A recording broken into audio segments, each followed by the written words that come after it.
Man, it's great to be here with my it's funny, you're my new friend, but you're also like a guy I've known We've crossed paths for years, but also I feel like we're just getting to be buddies a bit. Yeah, man. But, good to see you, man. Good to see you, Will. Yeah, thanks for having me. Thanks for being here. We're at VOA again. VOA, the staple in my life. Yeah, in the crazy season. Mm-hmm. I mean, we'll just say it. We're doing this in 2020, man. The VOA and COVID. Yeah. I'm really impressed you guys are doing this. I think it's you're pioneering it for a lot of people. So well, and it's that, we're trying to do it in that way that isn't just buck the system. No, I love it. We want to honor, we want to protect, but we also want to worship. We want to gather, we want to minister. Yeah. I've been talking to a lot of leaders, and everybody's telling me this is the most difficult season to lead ever, that they can ever remember. Yeah. With all the stuff that's going on, COVID, political tension, all the tension that's going on right now in America. And I'm proud of you guys. Thanks, man. Yeah, good job. It's funny, you and I cross paths a lot in seasons of transitions, and I don't even know if you know this, but it's like, you did a conference for Global Awakening. The first weekend I came on staff coming out of running a missions organization. Yeah. And man, your heart just, for whatever reason, I just like wept all weekend. And I'm not a crier, but like when you spoke, I just broke down crying. It was really embarrassing. And like the whole staff was like, oh my gosh, who did we hire? It was, the Lord just made me look like a fool, or you, I'm not sure which. It definitely wasn't me. And then I remember I was on staff there, and then you were thinking about coming through Allen's church in New Life City as you were driving across the country, moving your family to be in Reading, having just changed roles to be with Iris. Yeah. And then, you were actually at Global's office while I was there interviewing for my job that I'm in now. I remember it. Everybody's asking me, like, who's this Ben guy? Yeah. I was like, I don't know. Yeah. I was like, he comes from Allen, he's going to be great. He's going to be great, or terrible. Yeah. Who knows? No, there's only great stuff there. But I was thinking about you because I used to work in a kind of missions compassion with the supernatural world. Yeah. And you're kind of moved into that world when you moved into Iris. And what was that about for you? Like, you came out of Global's so apostolic in terms of evangelistic, apostolic, and I love what we do. And it's like, and I remember when you were making that shift and not knowing you at the time, wanting to ask the question. I'm like, man, all of a sudden it felt like, the nations and compassion and which obviously you have a compassionate heart, but campuses with fostering or with orphans and schools, and I'm like, that's like a radical shift in direction. It seemed like it. Yeah, I mean, it is, but it wasn't for me because I'd been working with Iris for years and I was a missionary there. So for me, the transition was a total shift, but it was also something that I've been preparing for my whole life. When I first started, most of the people probably watching this, they know me from my days of being with Randy. That was 2002. Really onward, there was a season there where I wasn't physically, in Pennsylvania. But really, it's been since 2002. Oh, gosh, I think it's 2002, maybe even 2001. It was 2001, yeah. Man. Now that I think about it, that I came on with Global Awakening and with Randy. And what most people don't know, unless they've heard my story, is that I was a missionary before that. So I got saved at 17, and I moved to South America. And I worked as a missionary there for about 3 years. So I had a heart for missions, and in that, the supernatural as well. That was all developed during that time. And I was serving a man named Bob Bradbury, who came out of Global Awakening. So this whole thing is like, I've been connected to Global Awakening before I even knew it. And then when I came to be with Randy, I spent 3 years traveling with him full time. But that mission's heart was still inside of me. And I mean, maybe we'll just jump right into it. I was having like an existential crisis by year 3 traveling with Randy. Oh, really? Yeah. So I don't even know if I've shared this that much because I don't want to offend, because at the end of my 3 years traveling with Randy, this had nothing to do with Randy. No. It had everything to do with the culture that I saw was being created. And I was young. I was trying to figure out my life. I'd just gotten married. But I I became very dissatisfied doing events. And I was being groomed to do events. I was being raised, I was traveling around with, Dr. Clark, the greatest revivalist, one of the greatest revivalists walking planet Earth. Yeah. I mean, probably the greatest healing apostle, in my opinion, of the late 21st century in terms of equipping and releasing people into healing. I don't think there's anybody. No, I mean, in the late 20th, early 21st century, like there's nobody that I can think of who's had a greater influence on the church for healing and encounter. It's amazing. And I was given the greatest seat in that. I was his right hand. I traveled as an intern. I came on staff. I was helping run missions trips with the team there. And by the end of year 3, something happened. It was probably right around the time I got married, where I began to go back to these churches over and over again. And they all wanted the same blessing. They all wanted to line up and fall down, which I loved, that God was using me in that way. But in my life, when the Holy Spirit fell on me, everything changed, and I moved to South America. Like, I was like, oh, this is real. God's alive. He's real.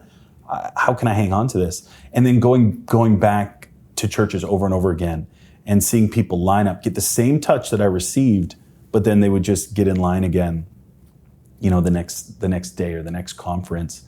And I was not healthy when I had this shift. But I'm really grateful that I did. But looking back on it, I definitely didn't handle it well.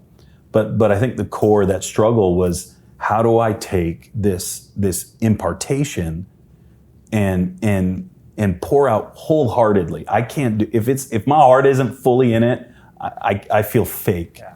So how can I stand up, call people into ministry, call people into this walk and this baptism of the Spirit, and then just watch them go back to normalcy?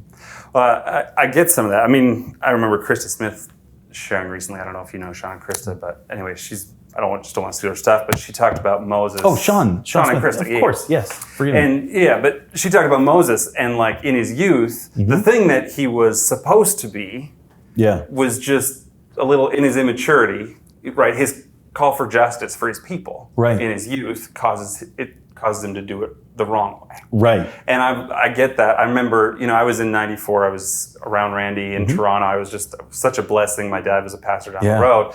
But then like in 95, we moved across the country, planted a church, and then started doing work down in like Skid Row and doing all this kind of missional stuff. So that was just so much a part of this revival movement, was the compassion mercy side for me. And I remember in 2003, going back to school of ministry in Toronto, and again, love these people as my family, this is my tribe, but same thing, it's like, wait a second, these same people come up here every time. And in my youth, just trying to throw it all off and being like, and there's that tension. Yeah, it's a maturity, right? Because my box was so small. It was, this is the thing, this is my world.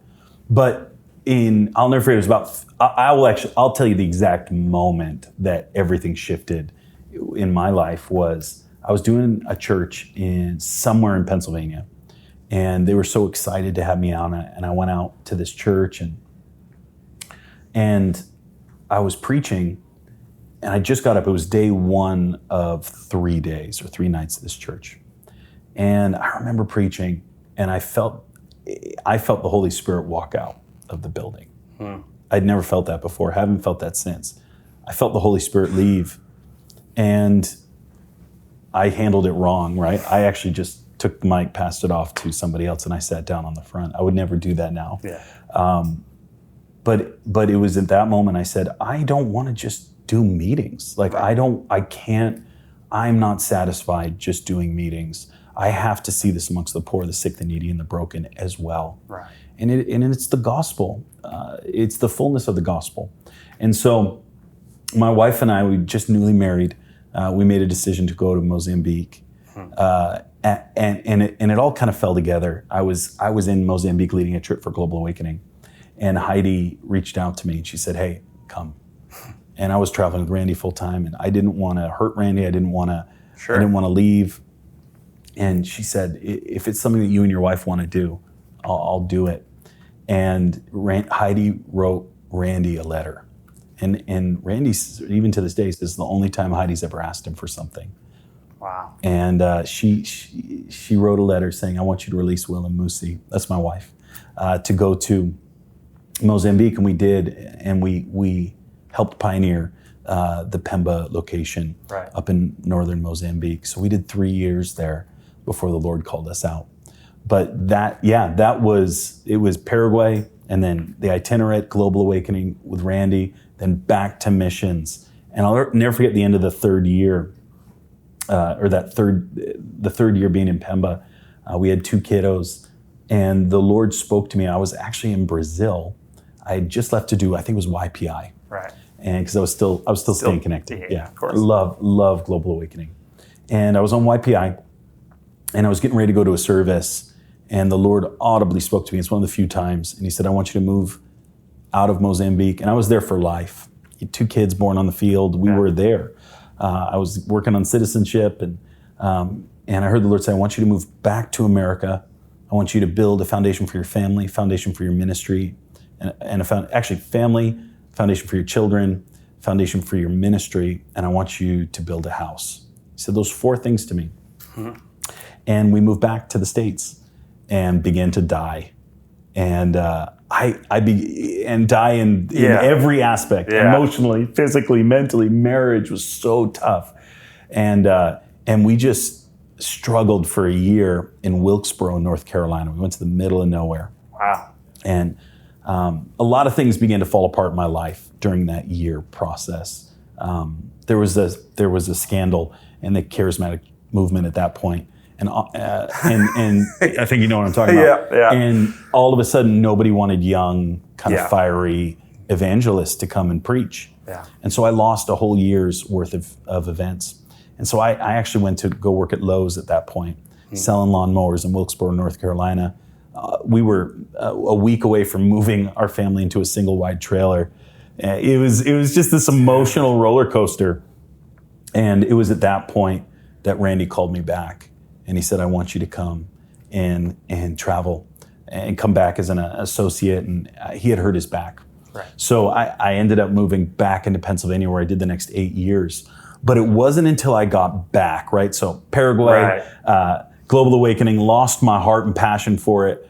Missions field grew in my heart and passion for missions again. Right. And then now I'm back. And it wasn't until I came back that second time that I actually got to see why the Lord brought me to Mozambique. It was to bring this message of power and of missions to the church. And over that next 8 years, Furious Love took place, where I was on the missions field in Thailand.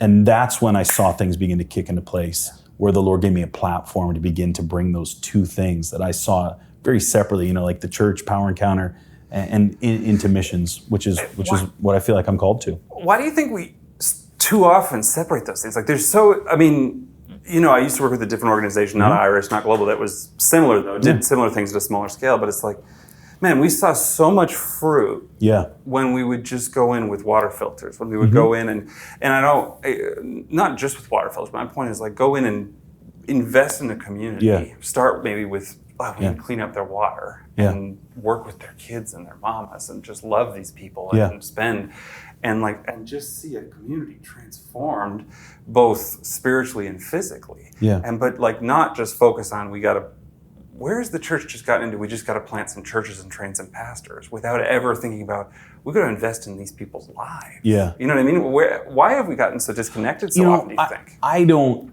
And then maybe I'm too harsh, man. No, the older I get, the more I realize how little I know. Right. And so I don't get it. I don't understand. In my churches need to do what they feel the Father is telling them to do. Right. But I know in my life, it wasn't until I saw the power, the word and the power taken to the poor that really ignited something in my life. And I see it ignite something in so many people's lives. It's almost like for me, it becomes a physical walking of the scripture. So hard.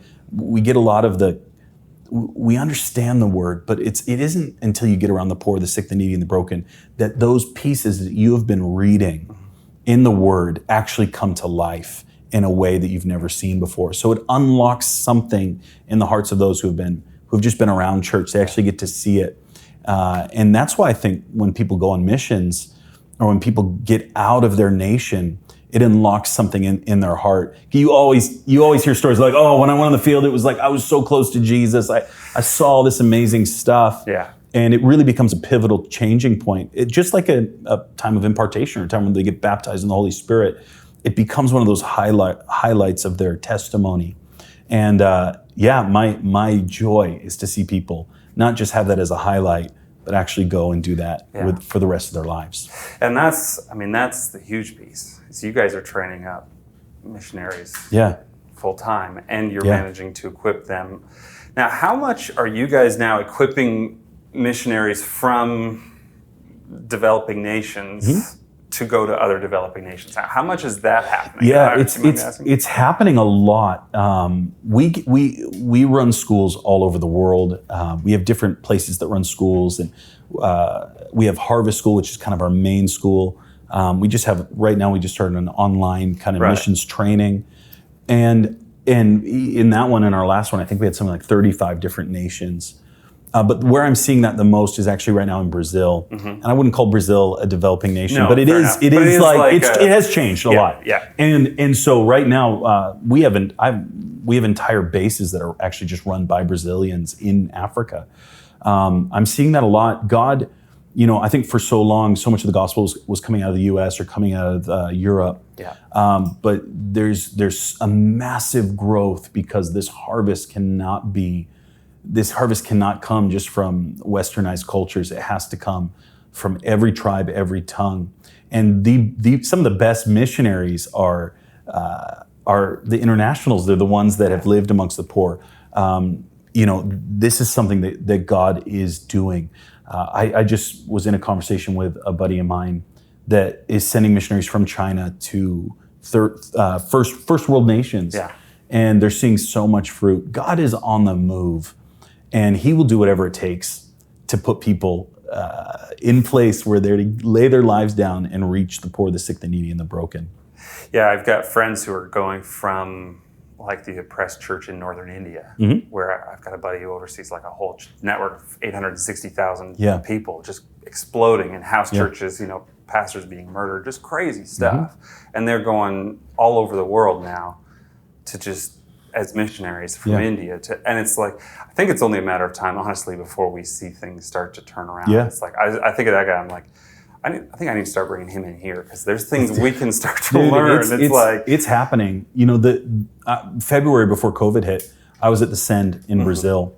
One of the from little studying I've done, the largest missional gathering ever. 160,000 people gathered in 3 stadiums with the sole purpose of a cry for missions. That happened in Brazil. They did one in Orlando. I think it was awesome. There was maybe 30, 40,000 people there. Yeah. But you look at that in contrast to what God just did in Brazil. Yeah. The lines went from the wee hours of the morning, just people lined up as far as the eye could see to get into these stadiums, to hear a message of laying your life down.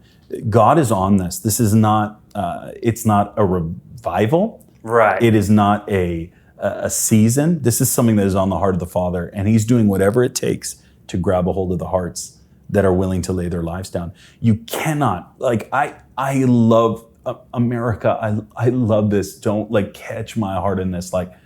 I love it so much, but if we make the gospel about our comfort, if we make it about, and we take out that aspect of laying your life down for the sake of others, serving the poor, the sick, the needy, James says, true religion is tending to the orphan and the widow, looking after them in their distress.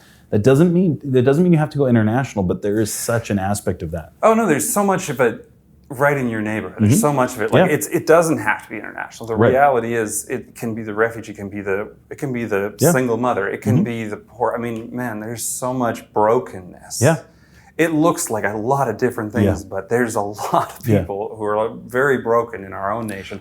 And the reality is, if I think I could say one thing is about this year is if it's highlighted one thing, what the enemy's doing for us in America right now is distraction. Yeah. It's all just distraction from the gospel. You know, we fight about whether or not we should be wearing masks or whether or not we should be, voting for this person. Right. I'm like, that's all peripheral, guys. Yeah. The gospel's about Jesus and Jesus loving your neighbor and Yeah. going and taking care of the widows and the orphans and the poor and the broken. Yeah. I'm like, we've lost sight of what this gospel is. It can happen, and it does happen, and it has happened. For me, man, when COVID hit, I'll never forget, we gathered some of our staff and our team and some of our leaders, and I just chatted with them, hearing their thoughts.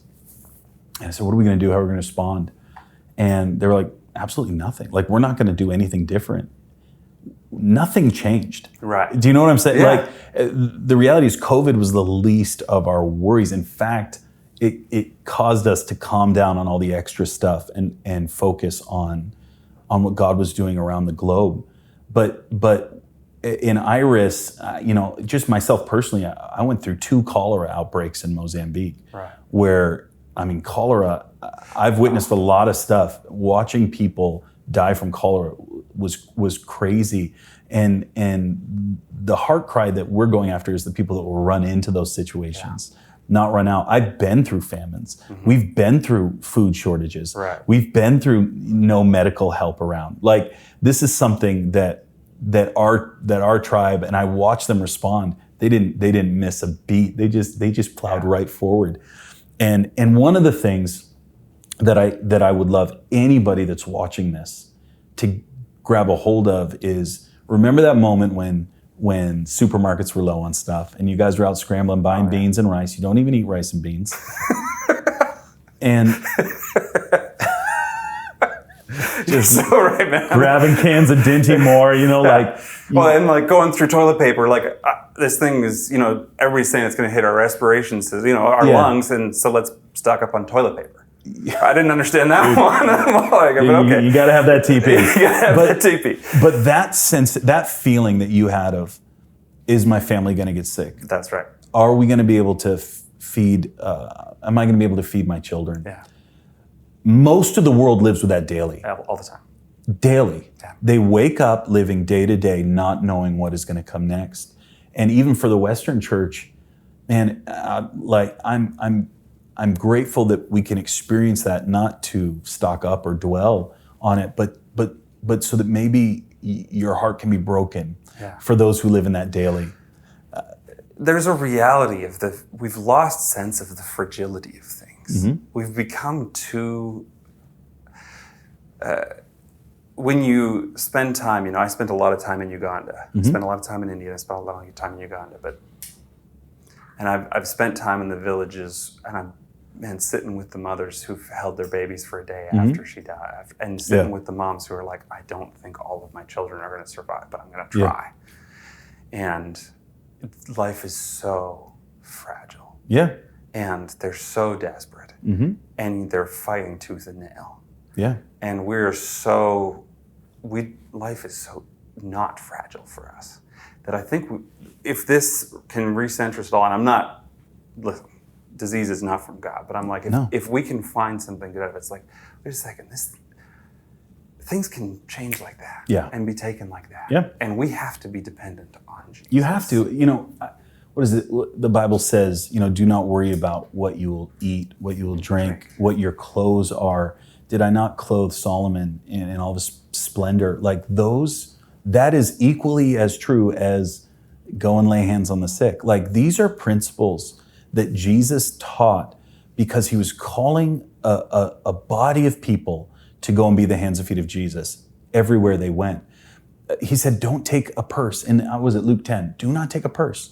Do not take an extra pair of sandals. Like, he commissioned his disciples. This isn't even the 12. This is the 72 that came after. He commissions them saying, I don't want you to have extra money. I don't want you to have an extra, Kia in your garage. Right? I want you to trust me and have faith in me that I will provide. He didn't say that to torture his people. He said that because you need to live in a place of reliance upon me.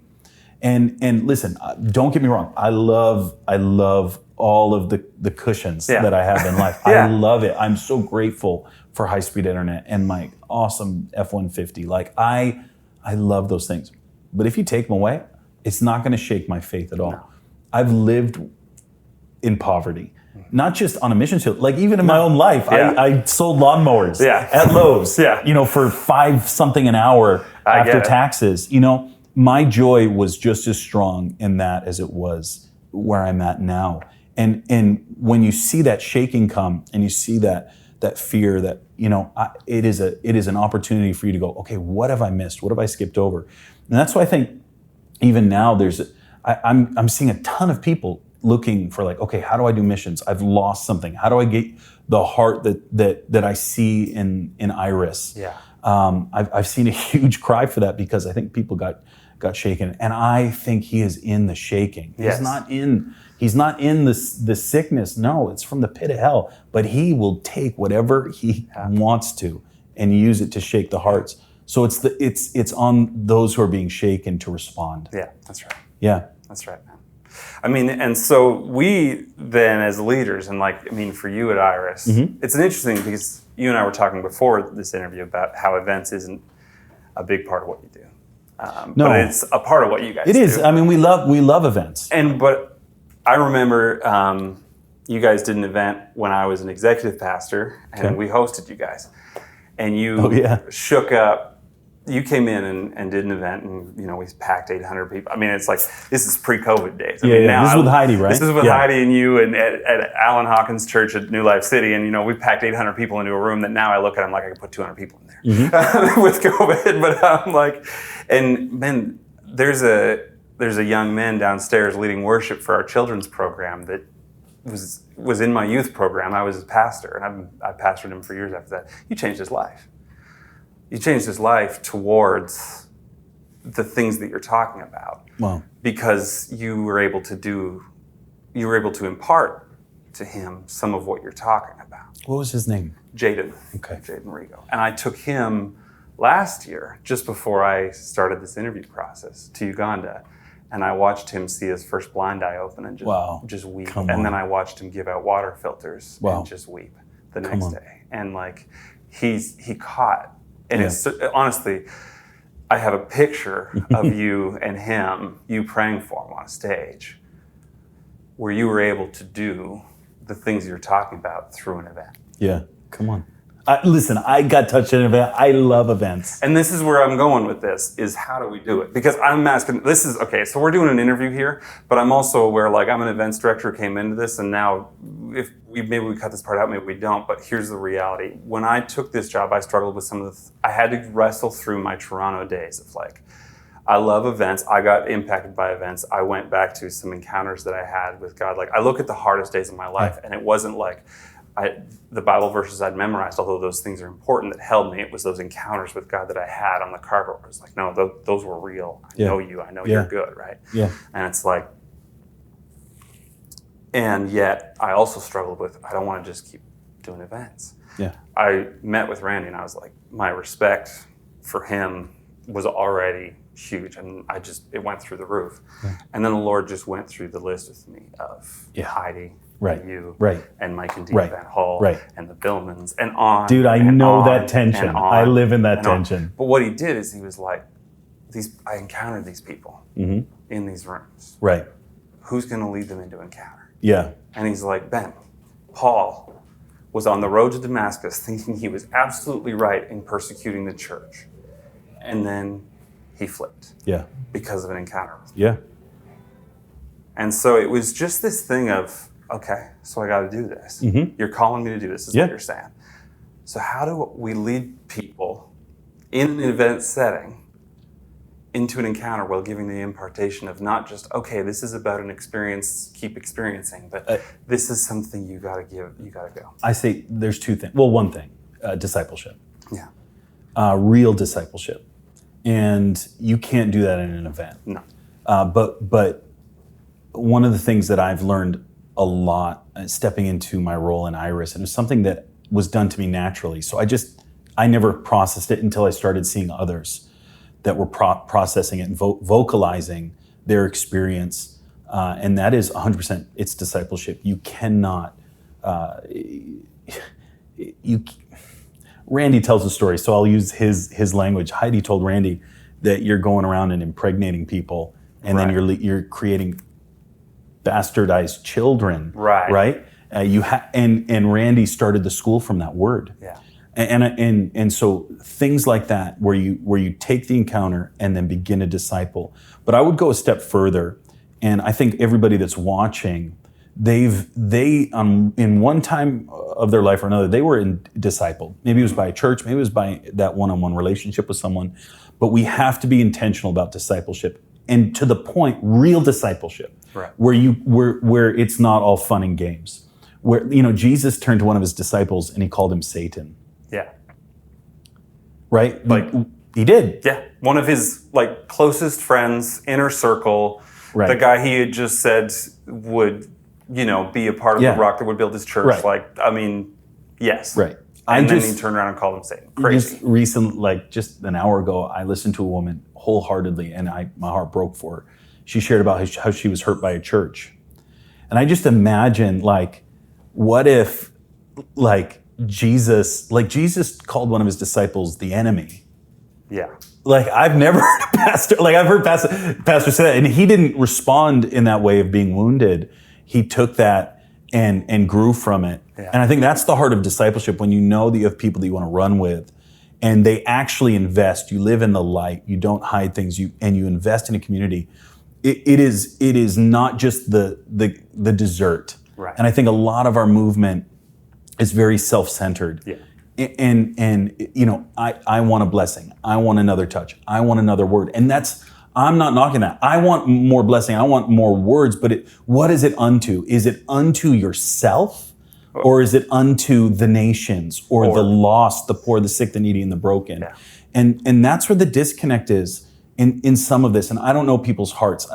Therefore, there is no condemnation for those who are in Christ Jesus. If you're in Christ Jesus and hearing this, you shouldn't be getting condemned by what I'm saying. But I think that there's something there when you just get fed what you want. You become spoiled. You become self-centered. You become obese. Yeah. I know a little bit about that. Well, and you encounter so many people that what they want is to be the guy on stage. Yeah. In my kind of role and stuff, all the time, it's oh man, that should be me up there or whatever. And it's and I'm guys, first of all, you don't know what you're asking for. No. No. But the other thing is, that's not a motivation. That's not check your motivation. Right. I'm I remember Heidi in 2003 taught at school ministry in Toronto. Mm-hmm. This is BSSM was super new. GSM didn't exist yet, and I was this kid at school ministry, and she comes and teaches, and she was I hate doing this. Yeah. She was I hate it. Yeah. I just want to be there doing that. Mm-hmm. But God keeps telling me I have to do this. Yes. And I'm yeah, that's Oh, I've heard her say that. Yeah. Over, And I'm but that's, you know what I mean? That's the heart. She's repented of that. I know she has. And I get it, but I also get what she's after. But I think that she's repented of having that in her own heart. She hasn't repented of saying, of the fruit of it. And that's the beauty. That's the tension. But do you know what happened in that room? I'll never forget it. 125 ministry school students repented of being there with the wrong motivation, because the vast majority of them, even if they wanted to be Heidi Baker, they wanted to be Heidi Baker, not Heidi Baker in the dirt with the kids in Mozambique, Heidi Baker, the missionary that everybody knows and is in awe of. Yeah. And it's because we live in the West, we live in celebrity culture. We're obsessed with it, and it's invaded our churches. Well, you even saw it amongst the disciples. Yeah, and it's always existed. But Jesus didn't correct that when he saw it in the disciples. Oh, that's interesting. Read through it. Jesus, when they were going, which one of these is the greatest? Who's the best? Jesus didn't correct them. I got some reading to do now. Yeah, just check it out. It's fun. It's a fun study. That's a fun study. Obviously we know the story, but I never even considered that. Now, he never said, why are you guys even having that conversation? Interesting. He goes, he never said you shouldn't talk like that. Interesting. But anyway, I want to tell you, you mentioned something, and it reminded me of a story, and it was at the Heidi event at your church. As you said it came back to me.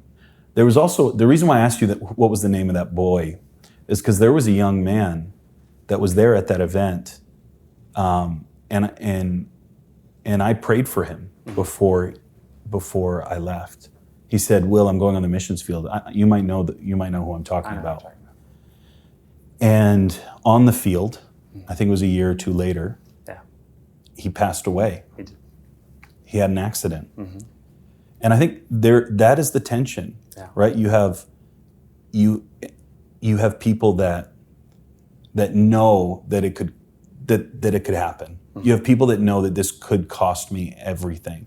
You have people that are so used to their systems, their comforts, and they know if I go away, then I'm going to lose that control.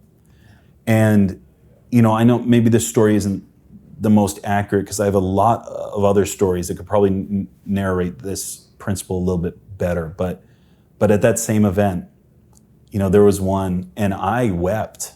I was there when his parents were told that he had died. I was standing right next to them.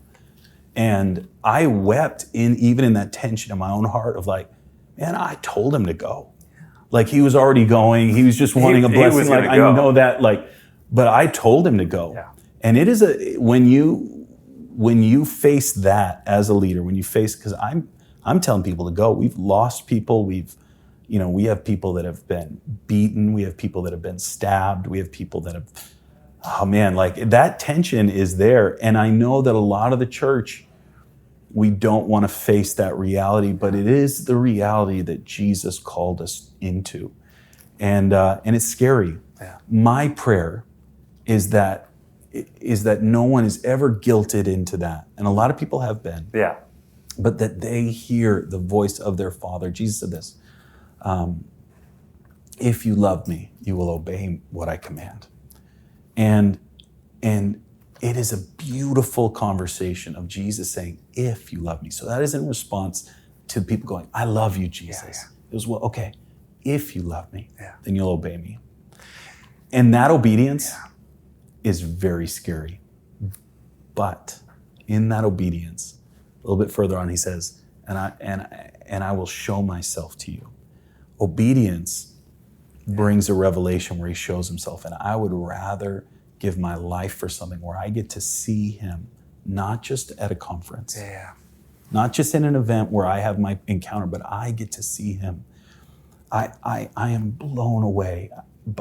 And I'm not even doing this right now. I'm like sitting in an operational place, and I travel and I preach, but I sit and I listen to the stories. I was just with a guy right before I flew out here. He just landed, young missionary, 25 years old, been with us for a long time. He drove through war-torn northern Mozambique. He hitchhiked to get out of the country, and it took him 3 days to get out, flying, hopping all these little things, buses, staying in just hovels. And he got to America, and I put him in my broken down trailer. And he walked into it and said, this is amazing. And we put him in there because he wanted it. He wanted privacy. We'll get, these, I get, you were. But he walked into this thing, which was just a garbage dump with no running water. The electricity didn't work. We hooked it up to a hose. We got some of it working. And he was overwhelmed with joy. And I was trying to give him things. He says, I can't take that because I can only carry what's on my back when I go back in. I'm offering him cameras. I'm offering him, shoot. I had brand new $300 pair of boots that somebody gave me. Here, take these. And he's like, no, I just, it's not enough. I tried to give him a hat. Here, take this Iris hat. He's like, I only have room for one hat. And I realized I got more challenged by that 25-year-old than I have by most of the messages that I've heard in this last season. I got more convicted by the zeal and passion of somebody who's like, I'm just going to do the work that's in front of me. And he came to California to meet this girl. He's 25 years old, never dated, and he knows that this is what the Lord has for him. And so he's there and he's pursuing this relationship. And I said, what's next? He's like, well, she's either going to be fully on or she's not, and he's going back. And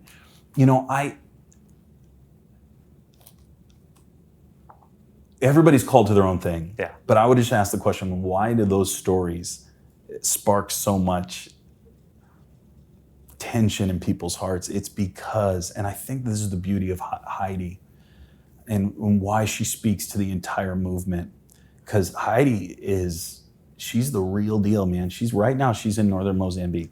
She's been there She's been there for months, and she is living in a place that is on the brink of war. She's there on the front lines right now. And the reason why when she speaks, people feel what they feel is not because of a message. It's because of the life that her and Rollin have lived and continue to live to today. Yeah. That's where real authority comes from. Yeah. Not just the principles. Yeah. I think the other piece in that, on that obedience piece, radical obedience, we're all made for it. Mm-hmm. We long for it. It's like your kids long to be obedient, actually. Yeah. They want to be obedient. They don't like being rebellious. And so when we see radical obedience... I think my kids like to be rebellious. but you know what I mean? Like it's like they actually want to be in that relationship where it's like, oh yeah, I'm right in the will.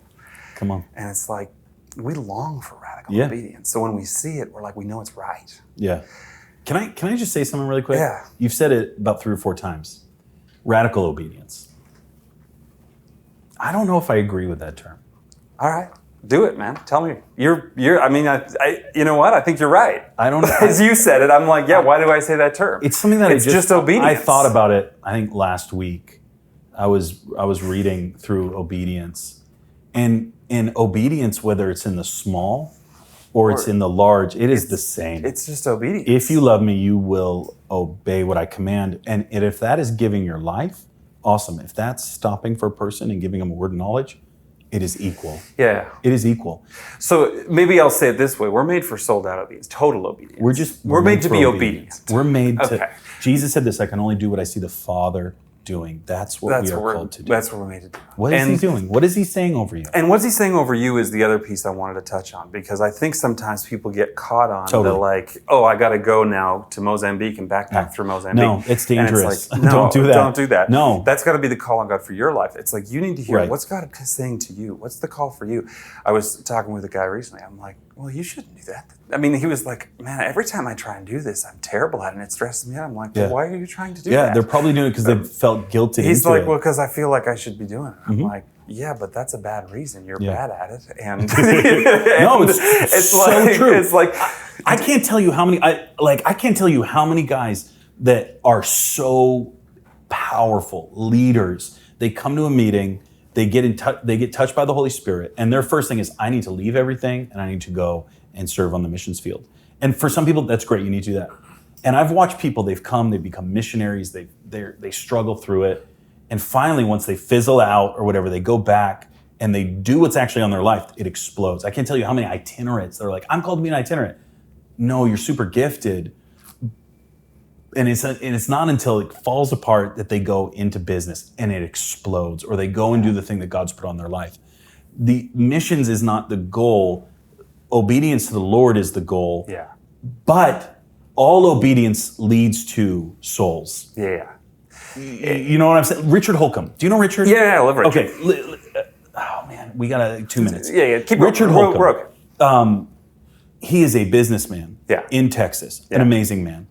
Sells land. God speaks to him about buying land. God speaks to him about, I've sat there and just, his testimonies are as raw and as real as any healing testimony I had. That hearing the voice of the Father. Yeah, exactly. Okay? He becomes friends with Randy. Randy's on his way to Toronto, right? Yeah. Randy's super nervous. He's sitting there. He gets a word from the Lord for Randy, calls him up. Test me now. You've all heard it. Toronto breaks out. Because that word he gave Randy spoke to Randy's heart in that moment. Boom, Toronto explodes. Is his call being a land seller in Texas different? No, it is not. And everywhere he goes, I think the person that was sitting in this chair right here before we did this interview was healed by Richard Holcomb. Yeah. I mean, the Lord used Richard to lead her into a dramatic life-altering healing. Because now she's leading people all over the world with dramatic healings. Richard is obedient. Yes. And he's doing the thing that he is called to do. And it's interesting. I mean, this idea of missions, and I get it, but it's also like, man, it's just really is just obedience, isn't it? It's like, what's obedience? It's relationship. It's relationship. It's just like, and if you love me, it's like, listen, when you fall in love with your wife, I don't think about being obedient to my wife. Not at all. But when my wife's like, hey, would you pick this up on the way home? Yeah. I'm like, sure. I don't think about it. It's like, hey, I'll do this. If this makes this easier for you, right. I'll do it. I love you. I don't think about obedience in terms of, we think about obedience as something we have to do that's difficult to do, right? Do you know what I mean? Like, because I think we think of it in terms of radical. Like, that's something we think of radical. But we think about it as something difficult to do because we think about like parents, you've got to obey your parents or something. But I'm like, when you're in love, when you're in a loving relationship, it's not a challenge, it's delight. Yeah. Let me ask you a question. Do you want to go back to when you dated your wife? No. Why? Because I'm in this amazing place with my wife. But is it different than when you were dating? I mean, I don't know where you're trying to go, but just answer it. Like, I'm in a totally different place with my wife now. Okay, so are you as affectionate with her as you were when you first started dating? Oh, I'm in a different kind of affection. Right. With her. But back then, you were like, this is the best thing ever. I will climb any mountain. I will go anywhere. I will fly anywhere just so I can have a few moments. Yes. And have that encounter, right? And for so many people in our movement, they're trying to go back to that original encounter that they had, that first encounter where God fell on them, he spoke to them, right? And they got the chills down their spine. And that's amazing. And listen, I love those moments. 16 years married. Like, we still get the chill. I'm 16 years and those chill moments. Listen, I'm right there with you. It's gold, buddy. But it's totally different. Totally different. And if I was looking for those early days, like that was what our relationship was supposed to be like, I would miss the depth that I have of truly knowing someone. Right. Truly, truly knowing her. It's knowing her heart. You know what I miss? So I'm here, VOA with you, and it's like, I don't know about you, but it's like, for me, when you're running the event, 16, 18, 20-hour days, some days, it's just, especially with COVID, I did it for years. Just crazy. And honestly, the thing I miss the most is just talking about my day with my wife. Yeah. That's the affection I miss. Yeah. And that's relationship. Now, we have those moments that are fire and they're wonderful. Yeah. But it's like, man, the thing I miss the most is sitting down at the end of the day, yeah, having a fire outside with my wife. Like, we have a fire like 3 times a week and just talk. Yeah. That's relationship. Yeah. And out of that relationship, obedience is easy. My wife doesn't have to tell, I mean, she still does. Lucy, if you're watching this, I know you still have to tell me things. In general, yeah, right. She doesn't have to tell me what to do. Right. Like, she doesn't, like, she can just look at me and I'll know, okay, take care of that kid. Like, we'll be at the dinner table. She'll look at me and I'll know exactly what I'm supposed to do. Right. And I love that. Yeah. And I think how much more so is our relationship with the Lord? Oh, so much. How much deeper? So much. How much, and so, yeah. That's what we're talking about. And it's like I'm thinking about that same stuff. It's like my wife walks in from work. I'm like, I'm cooking tonight. Yeah. You just don't even have to say anything. Yeah. And it's the same things. It's like that's relationship, and that's what we're talking about. And obedience is then, it's automatic. Yeah. And so really, most of the time. Unless that means going to the gym. Yeah. Well, I mean, I won't obey you on that thing. Yeah. Just a little. Maybe.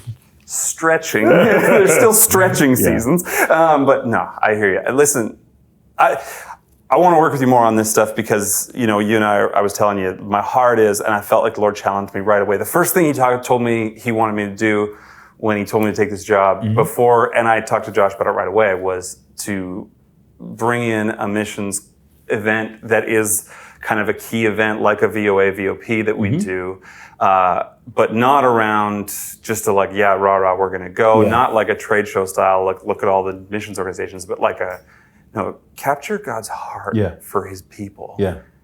Capture his heart for his people. Capture his heart for obedience. Yeah. Capture his heart of compassion. Yeah. He weeps and his heart breaks for people. Yeah. That whole break my heart for what breaks yours. That kind of missions. That kind of like, it's like if you just, the heart of God for people. So right away I said to Josh, I want to work with Will on this. I'm glad I got to interview today. Oh, well, there we go. So make sure you bring in missionaries. That's the only thing.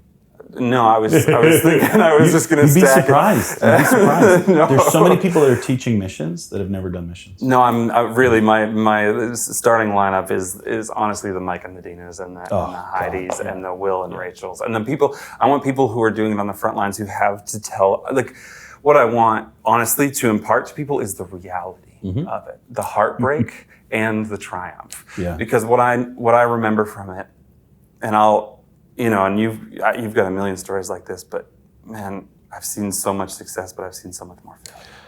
Yeah, and that's something that we deal with constantly, and we try to strategize how.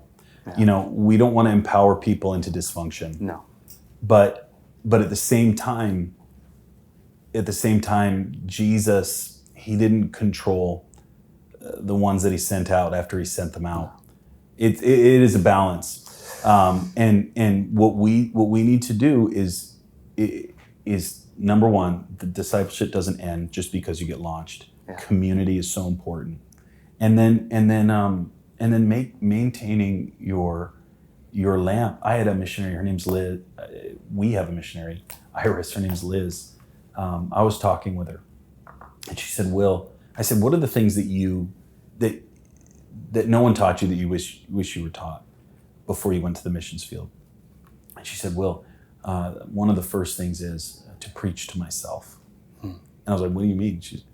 She's like, "Everybody's used to being preached at and being told and how to encourage yourself or how to be encouraged." She said, "I learned that when all of that wasn't around, that when I was alone or when I was working, I had to learn how to preach the gospel to myself and preach messages to myself." Yeah. And it's sometimes it's even those little things, just, hey, when you don't have somebody to give you a message, give yourself a message and things like that, But community avoids burnout. Yeah. Accountability avoids burnout. Yeah. And having a good spouse on the field. Yeah. That avoids some burnout. Yeah. Cool, brother. Awesome. Well, thanks, buddy. Yeah, thank you for letting me come. Yeah, I appreciate it. Thanks for doing this. Looking forward to tonight. You too. All right.